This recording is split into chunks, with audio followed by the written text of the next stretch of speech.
Is a banana sweet when nobody is tasting it? Is it yellow when nobody is seeing it? On the dispositional analysis of tastes and colors as secondary qualities, the answer to these questions is kind of frustrating. Yes and no. Yes, because what remains in the mind-independent world when nobody is tasting the banana is its power or disposition to taste sweet if somebody were to taste it. And no, because the sweetness as such only manifests itself in the mind-dependent experience of a subject, that is, when the banana is in fact tasted. Similarly, on the one hand, is the banana yellow when nobody is seeing it, in the sense that it has the power or disposition to look yellow if someone were to look at it. On the other hand, the yellowness only manifests itself in the response of someone who is actually seeing the banana. In this second clip of the last week, we will flesh out the conception of secondary qualities and enlarge its scope by applying it to ethical and aesthetic values.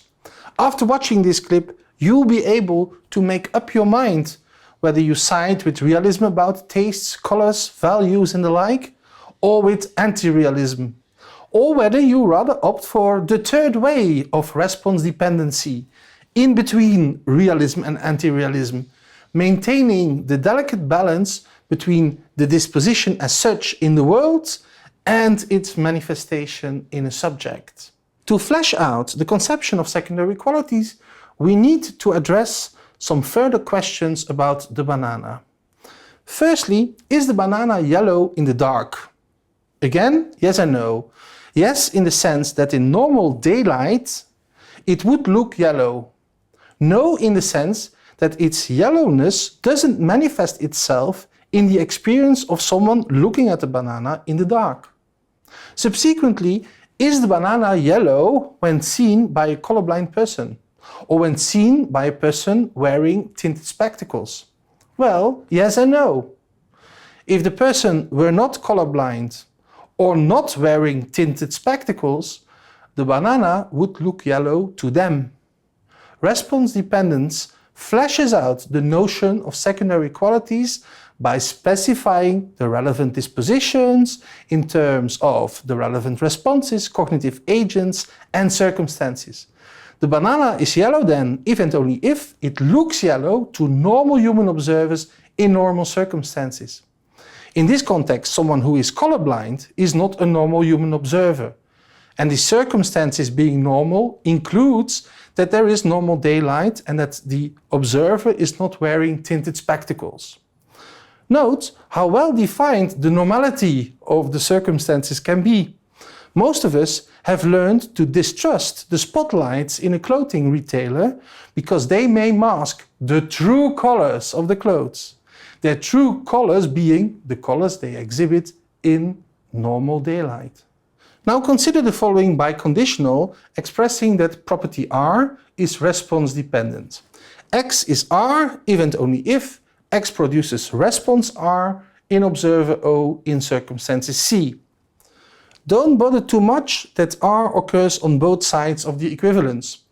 There is philosophical high-tech that can successfully deal with the issue of circularity. The more profound question, though, is the one that Socrates asks in Euthyphro, concerning Euthyphro's proposal to conceive of the pious as acts that the gods love. Quote, is the pious loved by the gods because it is pious, or is it pious because it is loved by the gods? Unquote. In other words, we may now wonder what the direction of explanation is.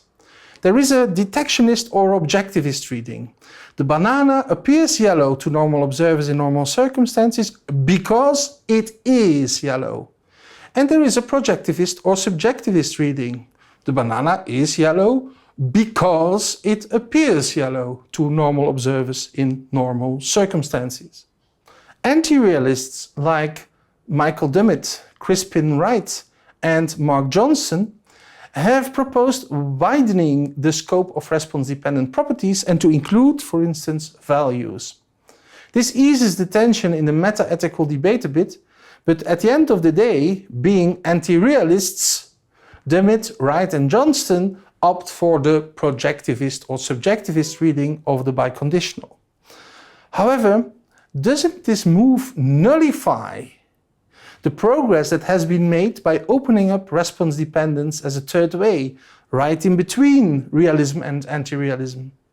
To develop its full potential, should we not refuse to opt for one reading of the biconditional over the other and continue to speculate, as far as the metaphysical side of the equivalence is concerned, about the disposition, its analyzability, categorical basis, and so on? Let me illustrate that point by asking one of the questions addressed earlier in this clip, but now with reference to an aesthetic value.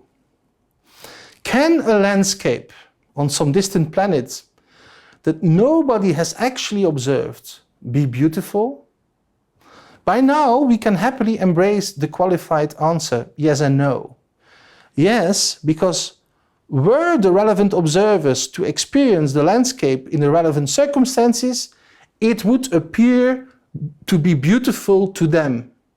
And no, because as long as no observer has actually experienced the beauty of the landscape, nobody can really know it to be beautiful. The only way out of the deadlock between realism and anti-realism is walking the tightrope of response dependency. It provides the framework in which aesthetic theorists can fruitfully dispute between each other who the relevant observers are and what the relevant circumstances and responses are.